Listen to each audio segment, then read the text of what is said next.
Hi friends, welcome to మీరు చూసారా channel. నేను మీ జ్యోతి. ఈరోజు ఎంత టేస్టీగా ఉండే కోడిగుడ్డు ఎండిరేలు ఎలా ప్రిపేర్ చేయాలో చూద్దామా. ముందుగా స్టవ్ మీద ఒక గిన్నె పెట్టుకొని ఒక 2 గ్లాసులు వాటర్ వేయండి. అది బాగా మరిగించుకున్న తర్వాత దానిలోనే ఒకసారి కడిగి పెట్టుకున్న ఎండురొయ్యల్ని తీసి వేసుకోండి. ఇలా వేయడం వలన ఒక పొంగొచ్చిన తర్వాత తీస్తే దీనిలో ఉన్న దుమ్ము ధూళి అనేది పోతుంది. రొయ్యలకు పట్టిన మురికి మొత్తం వదిలిపోతుంది. చూసారు కదా, ఇది పారేయండి. ఇప్పుడు స్టవ్ మీద ఒక పాన్ పెట్టుకొని ఒక 3 టేబుల్ స్పూన్ ఆయిల్ వేసుకోండి.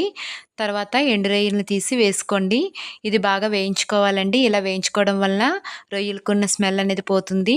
ఇప్పుడు స్టవ్ మీద అదే ఆయిల్లో 1 టేబుల్ స్పూన్ పసుపు వేసుకోండి.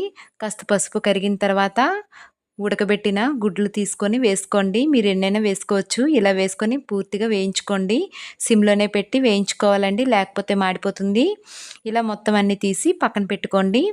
ఇలా పక్కన పెట్టుకున్న తర్వాత అదే ఆయిల్లో కాస్త ఒక 2 ఉల్లిపాయలని కట్ చేసి వేసుకోండి.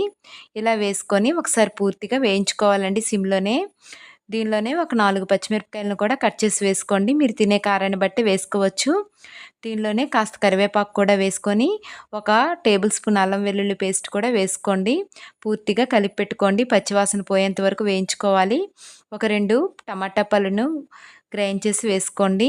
ఇలా వేసుకొని పూర్తిగా కలిపి అది వేయించుకోవాలండి. దీనిలోనే 1 టేబుల్ స్పూన్ ఉప్పు, 1 టేబుల్ స్పూన్ కారం వేసుకోవాలి. 1 టేబుల్ స్పూన్ ధనియాల పొడి వేసుకోవాలి. ఇలా వేసుకున్న తర్వాత దీనిలోనే 1 టేబుల్ స్పూన్ పసుపు కూడా వేసుకోవాలి.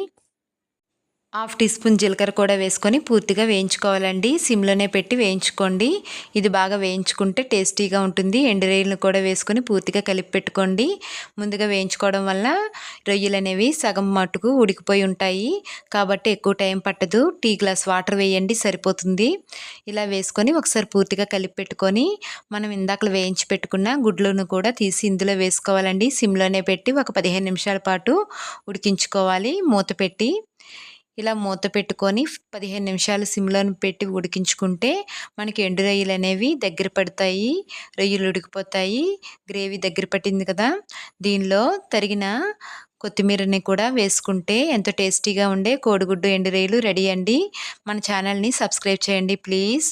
అంతేనండి. నేను మీ జ్యోతి.